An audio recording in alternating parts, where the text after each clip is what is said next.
The next step in my workflow is to go through all of these photographs and determine which ones I want to keep and which ones I want to throw out.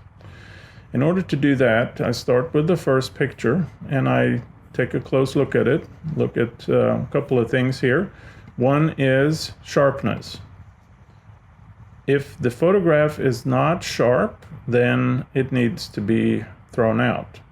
Any unsharp photographs are not worth anything to you. And the way that I do this in this initial step is I use a feature called reject or accept. So once I have selected the photograph here and I press the X key, if I don't want to keep this picture, I press the X key on my keyboard, and we can see over here there's a little flag with an X, which means that this photograph has now been rejected. And I can now go to the next picture and take a look at that. Make sure that it's sharp. The placement of these cars are not exactly what I thought when I took the picture, so I'm going to reject that as well. And I'm going to continue to go through all of my photos that I've taken.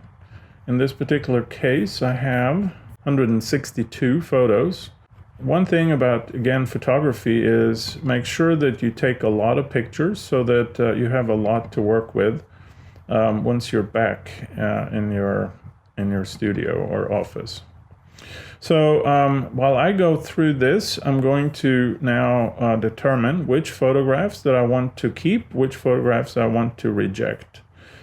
Just because a photograph like this came out underexposed doesn't mean that it's not worth saving. So I'm going to show you some techniques here later on how we can improve the exposure on this photograph and bring out a lot of the detail in those blacks.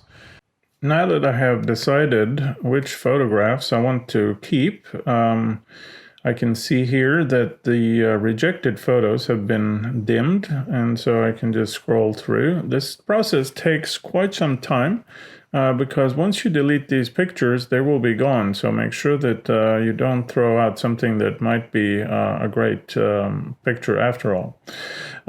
Then what I'll usually do, I go to Photo and select Delete Rejected Photos.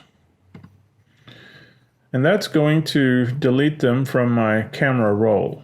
And I also, at this point, generally delete them from the disk to save storage space. If I don't have them in my camera roll, I don't want them to sit on a hard drive and take up space. So I select Delete from Disk.